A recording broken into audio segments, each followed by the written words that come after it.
It's Tuesday, September 17, 2019, and this is Globespan 24x7 News. My name is Samuel Suknandon, coming to you live from Georgetown, Guyana. Here are the major headlines for today. 4-hour-long meeting at GCOM ends with no definitive decision. Gaskin disagrees with decision to rescind findings of Mayan City Council's Commission of Inquiry. Another court case filed seeking cabinet's resignation or removal. East Coast Demerara painter stabbed to death by his brother. And Guyana's third sexual offences court opens in Essequibo. Over to you with me. Thank you, Samuel. Let's take a look at the headline for news in the diaspora in the region and around the world. Bahamas and other Caribbean islands to face another hurricane in a few days. 3 migrants killed, 11 detained after the boat sinks in Puerto Rico. Oil plummets 5% as Saudi output seen returning soon after attacks. And Israel's prime minister fights to hang on to power in a second general election. Join me in a short while for these details and more, but first let's go back to Samuel for details in today's news. Thank you. And now for a look at some of the major news headlines. Another court application was filed today seeking a mandatory order to have cabinet resign. The application was filed by attorney at law Kamal Ramkaran on behalf of opposition, Member of Parliament and former Attorney General Anil Nandlal. The respondent in that matter is Attorney General Basil Williams. The application, which was seen by Globespan 24x7 News, states that cabinet has two options. One is to resign, and two, that the government gives full effect to the law and remove from office. The application highlighted that, and I quote, if the government is defeated on a vote of no confidence, as happened on December 21, 2018, this body, which is collectively responsible to Parliament for the general direction and control of the government and collectively responsible for aiding and advising the President on that direction and control, ceases to exist and function, end quote. The application went on to detail that if this body ceases to exist and function, no ministerial plenary or minister sitting in a group can take up its function. Kamal Ramkaran, the attorney, in a telephone interview with Globespan 24x7 News, stressed that cabinet should have already been dissolved since the passage of the no confidence motion. Well, the case is a case to compel cabinet to resign because the courts have explained that the law requires the resignation of cabinet in elections within 3 months, but no court has said that cabinet is compelled, is required to resign. So this case tries to put into effect those decisions which have already been given to get a mandatory order requiring the cabinet to resign. So we have put in our submissions on that issue. We're saying the cabinet has a duty to resign, because Article 106 of the Constitution says that on the passage of a no confidence motion, cabinet must resign and elections must be held in 3 months unless there is an extension. And so that motion passed 7 months ago and cabinet has not resigned. The court document further stated, and I quote, if remedial proceedings are filed every day, they cannot amount to an abuse of process since the breach continues and every citizen has a right to approach the court, and it continues to be the duty of the court to hear and determine each action filed or to hear them together if it is convenient to do so. The rule of law guarantees every citizen unhindered access to the court for violations of the law, moreover, the supreme law, end quote. This is the second application filed by Anil Nandlal requesting that government and cabinet resign. With the recent address given by President David Granger, where he made a commitment to dissolve Parliament and name an election date once a time frame is given by the Guyana Elections Commission, many Guyanese have publicly voiced their opinions on the matter. As such, Globespan 24x7 News saw the views of two political pundits and commentators known for their constructive arguments and positions on matters of national interest. Political scientist Dr. David Hines said he does not envision any consensus on setting an election timeframe by any of the major political parties. Rather, he feels the decision now lies with GCOM and the president. I dare say that after the ruling by the CCJ in June, the opportunity was there for the two sides to come together politically and agree on an election date. In hindsight, the PPP may have lost the opportunity for an early election by not coming to the table and agreeing to an election date. We know from government circles that they were thinking about a date in December. And here we are with the PPP saying that they would love a date in November, December. Now, we could have gotten a consensus date for November, December had the two sides sat down shortly after the the CCJ's ruling and agreed to a date. Dr. Hines said there is a false premise that the government is pushing for an election date for March 2019. In fact, he claims that the time frame was proposed by the Commission. Nevertheless, he noted that all eyes should now be turned to GCOM to decide on that matter. The election date is now in the hands of GCOM, and I think the GCOM Secretariat, in consultation with the commissioners, will now have to come up with the best date. The chairman of GCOM is trying our best to try to have some kind of consensus at the level of the level of the commission. Now you're hearing conflicting reports from the meetings that the two sides had with GCOM. The PPP saying that the chair said that she wants to have election before the end of the year. The government side seems to be saying that they didn't get any indication from the chair as to when she's thinking of. And so in the absence of any clear consensus on the part of the two political actors, I think it's now left to the secretariat and the chair, because However, outspoken political commentator Raman Gaskin argues that the president does not have to wait on GCOM to give a time frame for elections. Instead, that power lies with the president to name a date and for GCOM to work towards meeting that deadline. The fact of the matter is, he doesn't have to wait on GCOM to carry out his functions to dissolve the House and call the elections. The Constitution is clear. Elections have to be called within 90 days, 3 months of the no confidence motion. It doesn't say anything about waiting on anybody. And he keeps saying that. And what if GCOM is never ready? He will never call it. And all that he has done is to complicate it and create a situation where they could never be ready, because the house-to-house registration and the merging of the two lists and all of that, they're creating the problems so that GCOM could never be ready this year. Gaskin, a former political advisor to the late President Dr. Chetty Jagan, rubbished the arguments put forward that the holding of elections is solely dependent on GCOM. The Constitution doesn't say that. The Constitution says you have to get the two-thirds majority to extend the life of Parliament. It doesn't say anything about waiting on GCOM. The Constitution says GCOM is to conduct the elections. But the Constitution says you have to wait on them and they're in charge. They're not in charge. The Constitution is in charge. The government... President Granger said yesterday that he could dissolve Parliament and issue a proclamation appointing a date on which elections could be held in accordance with the Constitution. However, he feels it would be reckless and irresponsible on his part to appoint a date for elections without the Commission's advice and assurance that it would be ready to conduct elections on such a date.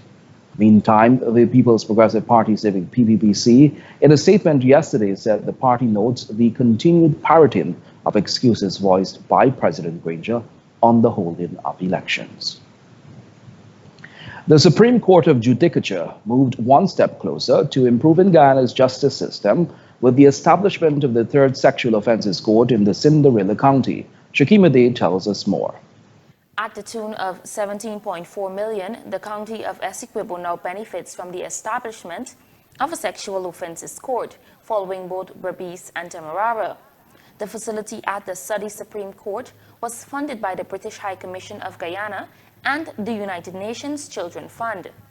Acting Chancellor of the Judiciary, Justice Yonet Cummings-Edwards, in her remarks, stressed that previously the justice system was failing victims of sexual abuse, exposing them to a hostile system. Cases involving sexual offenses were tried without victims having the benefit of a specialized courtroom. Victims had to give their evidence in open court, subject to rigorous cross-examination, cross-examination on their sexual history of the victims. Eliciting the story from the virtual complainant was indeed an emotional event for them.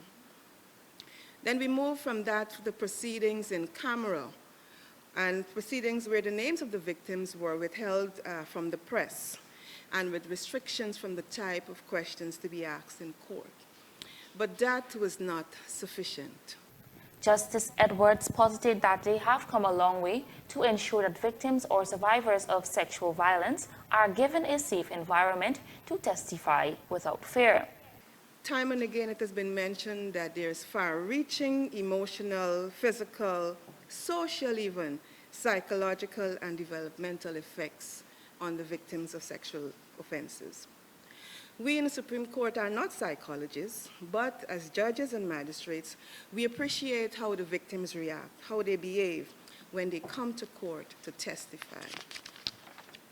Courts exist to do justice, and justice is not done when even the very victims and even the defendants are treated in an insensitive and hostile manner by our very justice system. Meanwhile, Minister of Social Protection Amna Ali relayed that the government of the day has the responsibility in ensuring that Guyanese and victims of sexual abuse have complete faith in Guyana's justice system. The raise of the scourge of sexual violence in Guyana and the need for robust interventions for specialized infrastructural requirements in courts for victims of sexual violence was something that could no longer be overlooked by our judicial system. The first sexual offenses court opened in 2017 in Georgetown. In May of 2018, Berbice followed suit. The specialized court has a main courtroom that will house the defense counsel, prosecutors, and jurors. It has a closed-circuit system linked up to the special measures room that will allow victims to give evidence without having to face the perpetrators. Reporting for Globespan 24x7 News, Shakima Day. Thanks, Shakima. An argument gone wrong resulted in one man losing his life allegedly at the hands of his own brother. Dead is Satnarayan Jatan, 47, a painter by profession.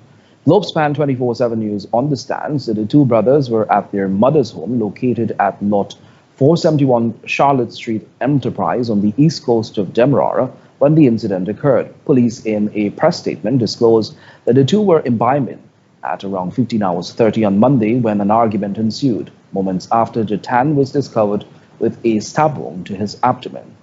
He was immediately rushed to the C.C. Nicholson Hospital at Nabaklis, where he was pronounced dead on arrival. The suspect is currently in police custody, assisting with investigations. Meanwhile, the Ghana Telephone and Telegraph Company GTT is making it easy and possible to assist with hurricane relief efforts in the Bahamas by setting up two systems by which the public can contribute to relief efforts. GTT's Public Relations and Corporate Communications Manager Jasmine Harris said a donation of $50 Guyana will be received once a person texts hashtag GTT help to 620-HELP. That's 620-4357. Multiple texts can be sent by one individual. Also, donations can be sent free of charge through GTT's Mobile Money Guyana app, MMG, to merchant code 06014. The minimum amount which can be sent through this medium is $100 Guyana. Individuals can continue to send their donations until September month end. Monies received from the public will be presented to the Civil Defense Commissions to assist with those in the Bahamas along with along the path of recovery. Harris said it is the company's hope that persons utilize this simple way of giving to alleviate the daily living of those in the Bahamas whose lives have been affected by the hurricane. Hurricane Dorian, which was dubbed as the second strongest Atlantic storm on record, battered northern Bahamas with massive waves, torrential rain, and sustained winds. Massive destruction, including the demise of homes, vehicles, and the electric infrastructure, remain crippled in its wake. Join us after these messages for more news with Shakima Day. Globespan is pleased to announce special fares from New York to Guyana for Christmas. Seats are available to travel, and depending on which dates you choose, fares range from $8.49 to $11.69. These are limited block seats on American Airlines non-stop flight from JFK to Guyana. Call 718-845-0437. That's 718-845-0437. Or book online at travelspan.com. Travelspan does have a payment plan, so travel plans, call Travelspan. We would like to ask all of our faithful viewers to kindly like and follow Globespan 24x7 Facebook page and subscribe to Globespan 24x7 YouTube channel to receive up-to-date notifications of when we are live. Globespan 24x7 has vacancies for full-time positions such as reporters, newscasters, and news editors.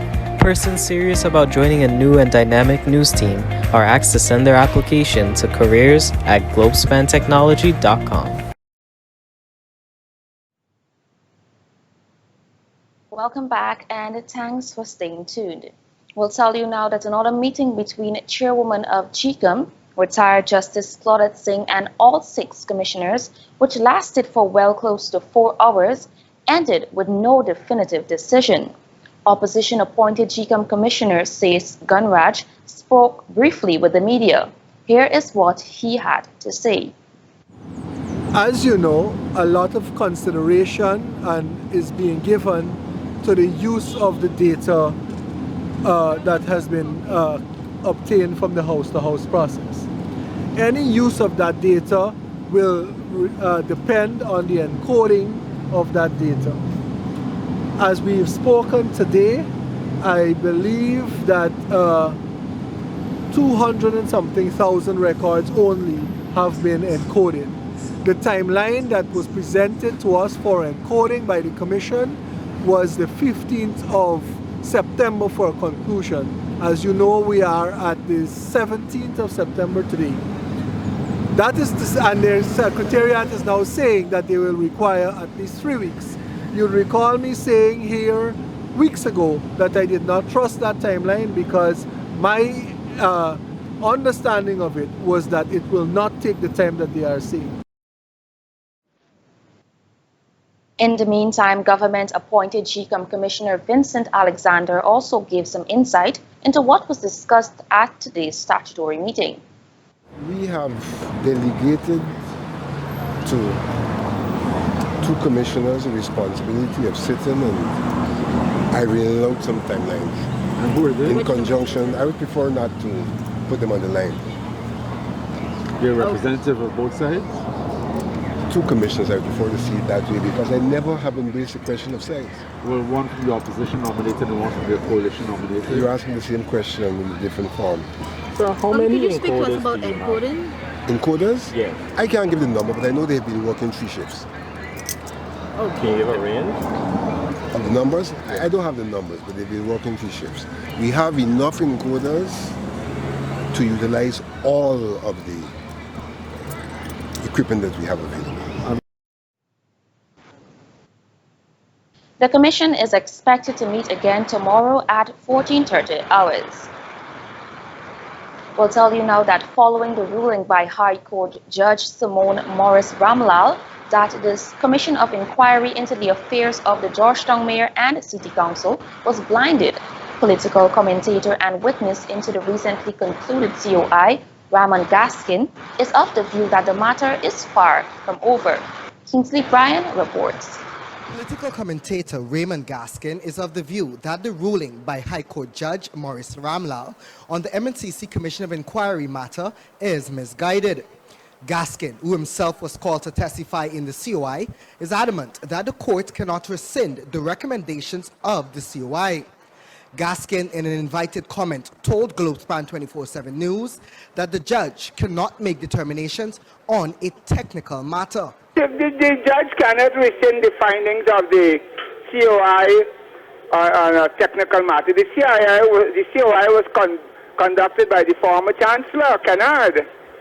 But the criminal wrongdoing, if any, of the gentleman could still be pursued by the police and they could still lock him up. They don't need COI to lock him up for criminal wrongdoing. According to Gaskin, that should not be the conclusion of the matter. Ain't done yet, as far as I can tell. And they can still appeal that decision. The matter is not over. The outspoken commentator contends that the local government commission was not blinded in the actions to establish a COI, but followed a due course of action as stipulated by law. No. The decision of the local government commission, which is a constitutional body, the decision to have an inquiry into a matter is not a matter for the judge to pronounce on. We have inquiries all the time on all kinds of different things. We just had an inquiry into Deputy Commissioner Alves. We had an inquiry into all kinds of things. Gaskin, who was once charged with conducting an audit into the state of that very council, stressed that guidelines within the Municipal Act allows for the establishment of a COI.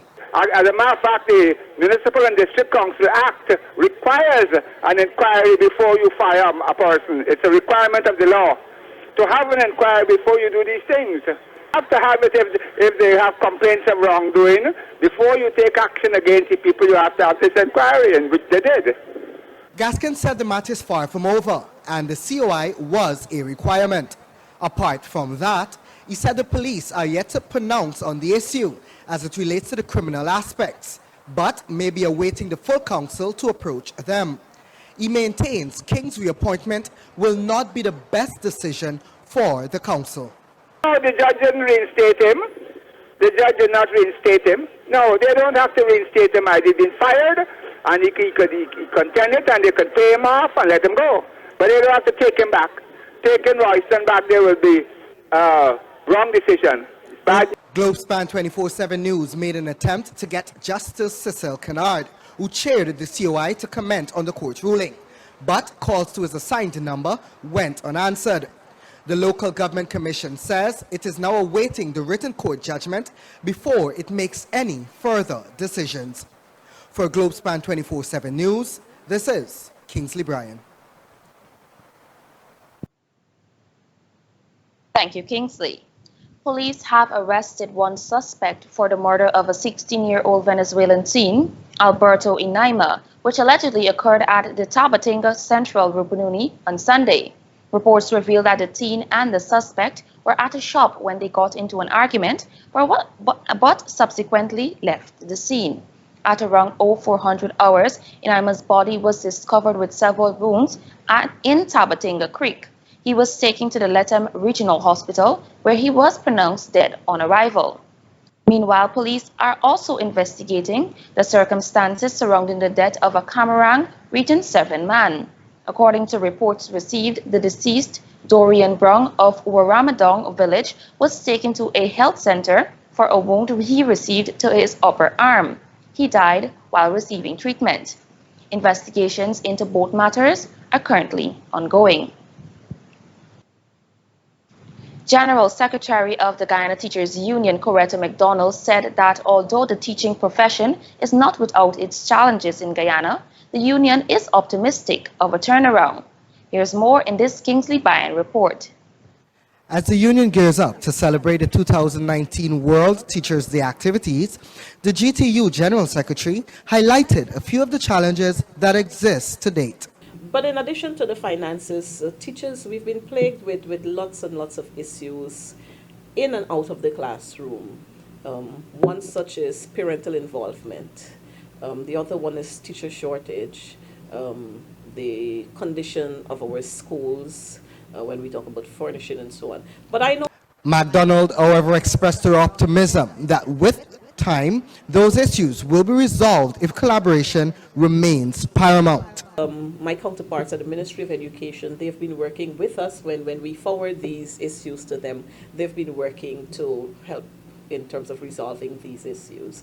And we trust that at the end of this term, come the new term, January 28, 2020, we are going to have much more improvement with regards to our buildings and furnishing and teachers, the complement of teachers that we have in school.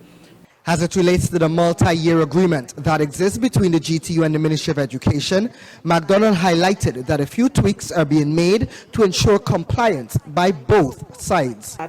We have signed an agreement, and coming out of that agreement, it talks about teacher-pupil ratio. And so our classes are now smaller, which means we have need for additional teachers. And that was not readily one of the cards on the table. So we have to now make room for the additional teachers that we are going to need, and it would also entail more space in schools. So we hope that in 2020 we are going to have that as one of the priority item on the agenda. According to her, the GTU has compromised to ensure the effects are not far-reaching.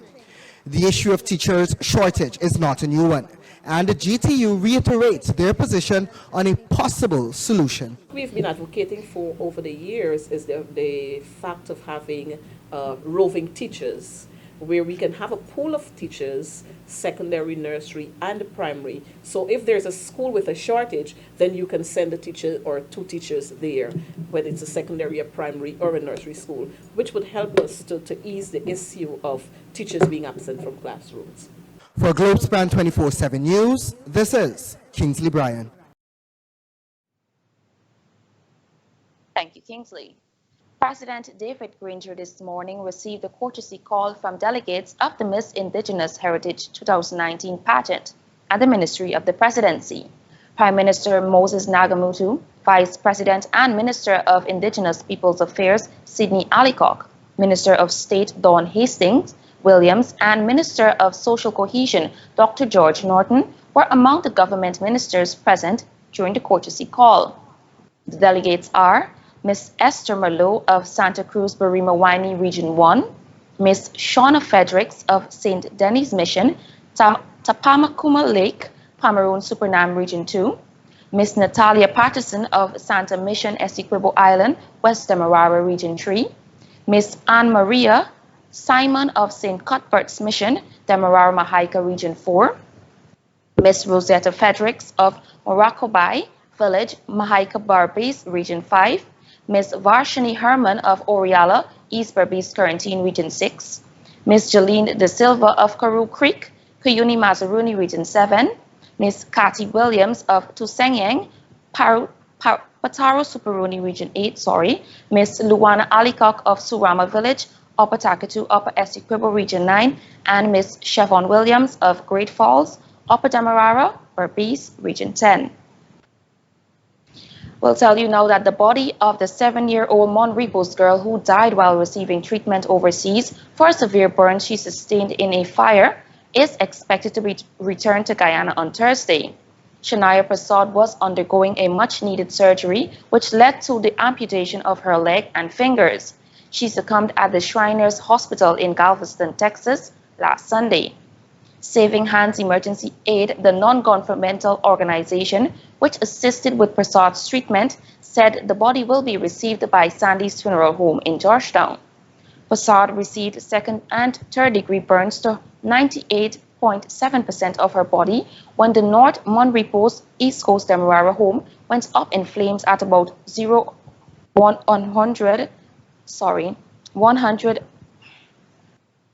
100 hours on August 5th when she was asleep.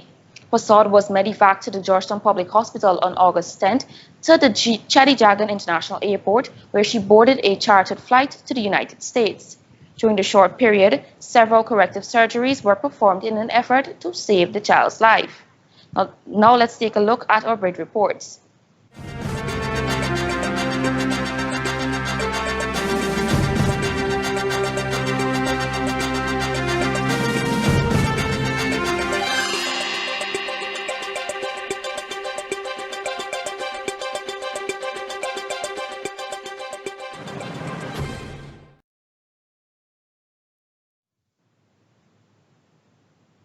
We'll now take a look at what's happening in our regional and international news with Whitney Prasad. Thank you, Shakima. And now for a look at what's happening in the diaspora. The Consulate General of the Cooperative Republic of Guyana in New York has refuted claims that a post circulated on social media which shows an unnamed woman pointing derogatory gestures at a crowd is tied to the consulate in any way. In an advisory, the consulate's New York chapter stated that none of the individuals shown in the photo are employed by the consulate. Globespan 24x7 News reached out to the office in New York, but no further information was given regarding the issue. It is believed that the woman may have been in attendance of the fundraiser organized by a Partnership for National Unity and the Alliance for Change coalition government in New York last week. Now here's a look at what's happening in the Caribbean. The National Hurricane Center has reported that a new tropical depression is projected to grow into Hurricane Jerry by Friday and threaten the Caribbean islands and Bahamas in the next 5 days. According to the NHC, Tropical Depression 10 was named as of 11 a.m. Tuesday and is moving northwest at 12 miles per hour with maximum sustained winds of 35 miles per hour. Meteorologists said the storm will increase the maximum sustained wind speed to higher than 39 miles per hour by this evening. Friday, computer model project the storm to impact a multitude of places, possibly including Puerto Rico and the Bahamas, before turning to the north. Florida is not in any of the model's path. Most models do take to the system, which will most likely feel the effects of Hurricane Humberto in the next few days. A second system in the Gulf of Mexico became Tropical Storm Emilia on Tuesday afternoon. According to the NHC, it had maximum sustained winds of 40 miles per hour and was directly over Freeport. And now let's take a look at what's happening in Honduras. Riot police and anti-government protesters clashed in Honduras on Sunday as the country marked its independence from Spain, declared in 1821. According to a report by ABC News, President Juan Orlando Hernandez presided over an official parade at the National Stadium in the capital, while ex-President Manuel Zelaya led the opposition's march in another part of the city. The protesters demanded the resignation of the president, who has been accused by the prosecutors in the U.S. of accepting money from drug cartels in his 2013 campaign. He denies these allegations. The U.S. Customs and Border Protection agents in the Caribbean Bureau said that the makeshift vessel called the Yola went under Saturday night with approximately 38 undocumented immigrants on board. According to a statement, 3 drowned and 11 were detained by Rame Border Patrol, the CPP stated via the agency's verified Twitter account. The CPB's Caribbean Bureau is responsible for the U.S. territories of Puerto Rico and the U.S. Virgin Islands. 24 passengers, all believed to be from the Dominican Republic, are still missing as of Monday morning. The boat departed from the eastern shore of the Dominican Republic, making its way into an area described by one CPB official as extremely treacherous. The boat then capsized, scattering the passengers, most of whom have not been found. Now turning our attention to news on the international scene.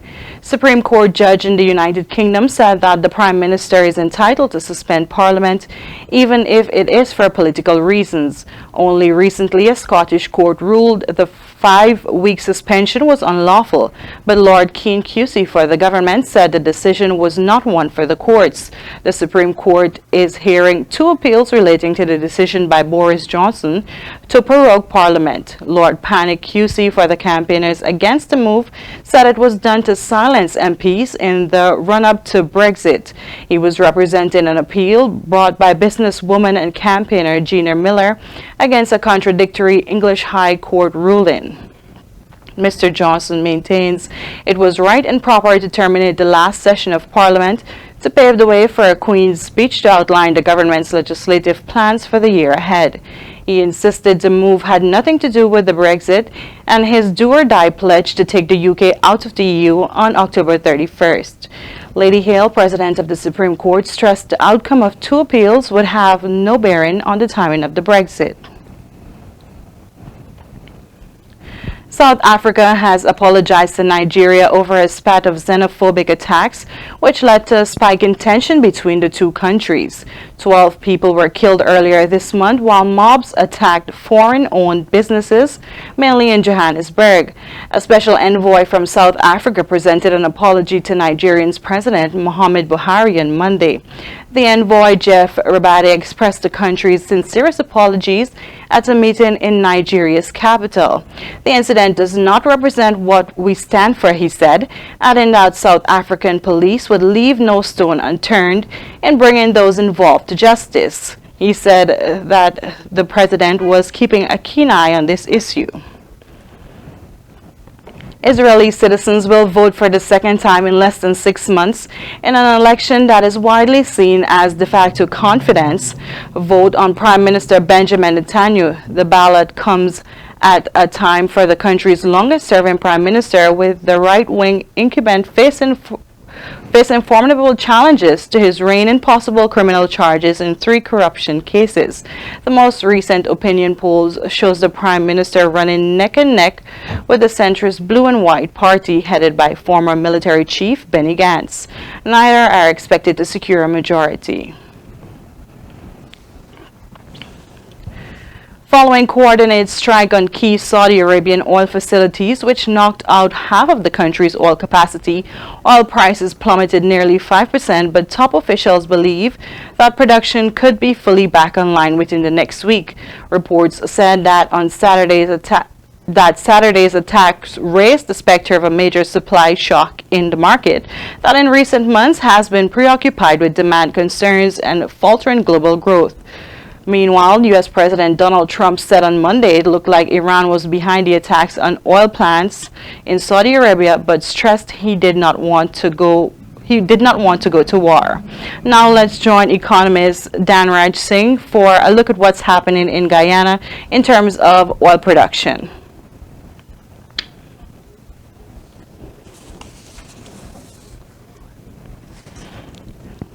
Good afternoon, Mr. Danraj. You're live with Globespan 24x7, 6 o'clock news. We're going to be speaking about what's happening as it relates to oil production in Guyana, and I have a few questions for you. Go on, Whitney. Thanks for having me. So our first question would be, now that Guyana will be an oil-producing nation, and based on global politics, do you foresee us going below the $60 per barrel mark? So that's a tricky question, yes. Regardless of the geopolitics, the oil prices are controlled by global demand and supply. It's really controlled by the global markets. And regardless of whether or not the government subsidizes oil in Guyana for local consumers, or how much production the company Exxon and all the other companies are able to produce, the price really will be determined at the global level. So I don't see that falling under $60 per barrel necessarily. But like I said, if the government at the end of the day decides to subsidize oil for local Guyanese consumers, that will be a different thing. Okay. My next question is, what is the estimated cost of production per barrel of oil in Guyana? Just to enlighten the people there, you know. So right now, the immediate answer, the exact answer to that question is that no one really knows. Except the oil companies. We really don't have any data that suggests that here is what potentially what the cost would look like. But just to give your viewers a sense of what the production of oil looks like globally, among the major producers of oil, the United Kingdom is the most expensive oil producer, and they produce oil on average at $44 per barrel. The cheapest among the major producers is Saudi Arabia. And Saudi Arabia produces oil at $9 per barrel, roughly. Now, in the middle, sort of the average, is the United States, which produces oil about $24 per barrel. And if we go a little bit closer to home, right next to Venezuela, Venezuela produces oil roughly around $27 per barrel. So purely on geography and nothing else, if we're to take Venezuela, you might probably want to think around the area of the 30s, maybe not above the $45, but again, nobody knows for sure what that number would be exactly, because we don't have any data to back up an analysis. Okay, and my final question, how sustainable do you foresee Guyana's economy being as it relates to our oil discovery? And what will this mean for Guyana over time?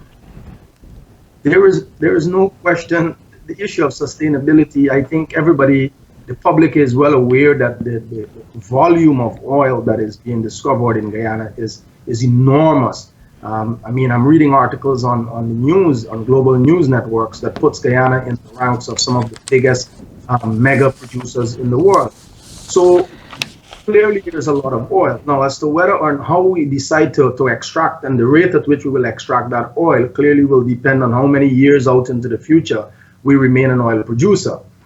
And that, again, no one knows exactly what that number is. How and what this would mean for Guyanese consumers is an entirely separate question. Producing the oil, like I said before, this oil would be produced and made available on the world market for sale. How Guyanese benefit from this is an entirely separate question. There's many ways. And so, for example, the first and immediate thing, like what happened in Trinidad, the question would be, would Guyanese get oil locally for their driving of their cars, for operating machine, for consumption home at a cheaper price? No one really knows. If the governments decide to subsidize, then maybe. Whether or not that is a good policy is a different thing. The second issue is whether or not how the government will use the revenues that they get from the oil and translate that into benefits for the ordinary families. That too, it's a separate question that would be worthy of a different conversation.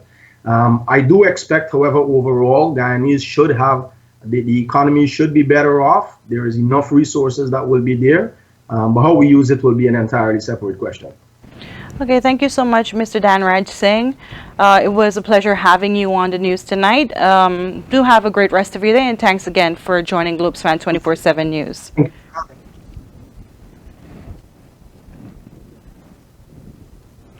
And now for a look at our final story before we head back to our studio in Guyana. Deidre Bolton and LifeWire.com editor-in-chief Lance Ulof on Amazon's plan to spend $700 million to retain employees over the next 6 years. Amazon is hanging the help wanted sign out on this Tuesday. The online shopping giant will hold 6 job fairs across the country with the goal of filling more than 30,000 vacant jobs by early 2020.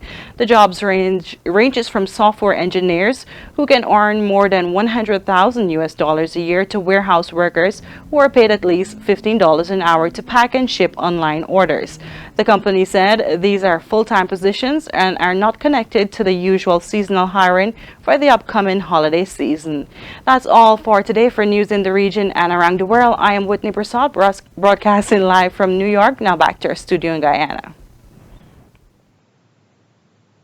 Thanks, Whitney. Quite an interesting conversation there on oil. We'll now shift our attention to what's happening in sport with Kingsley Bryan. Thanks, Samuel. Colin Ingram will be joining the St. Lucia Zouks for the remainder of the 2019 Hero CPL season. Ingram will be replacing Sri Lankan Tisara Pereira, who's been recalled for a Sri Lanka cricket training camp. This is not Ingram's first bout in the CPL. He joined the championship in 2018 with returning champions, the Trinbago Knight Riders, for the latter stages of that season. Ingram also played in the Australian Big Bash, the Indian Premier League, and for Glamorgan in the T20 Blast in the United Kingdom. Ingram has also played for South Africa 40 times and has appeared in 250 T20 matches in various tournaments around the world. With 400, 38 50s, and over 6,000 runs under his belt in this format of the game, he brings a huge amount of experience to the Zouk squad as they look to make the knockout stages of the Hero CPL for the first time since 2016. And the Jamaica Tallowers were once again charged with a breach of CPL's code of conduct, that is, minimum over rate offenses, at the end of match 10 between the Tallowers and the Trinbago Knight Riders on Friday, September 13 at Sabina Park.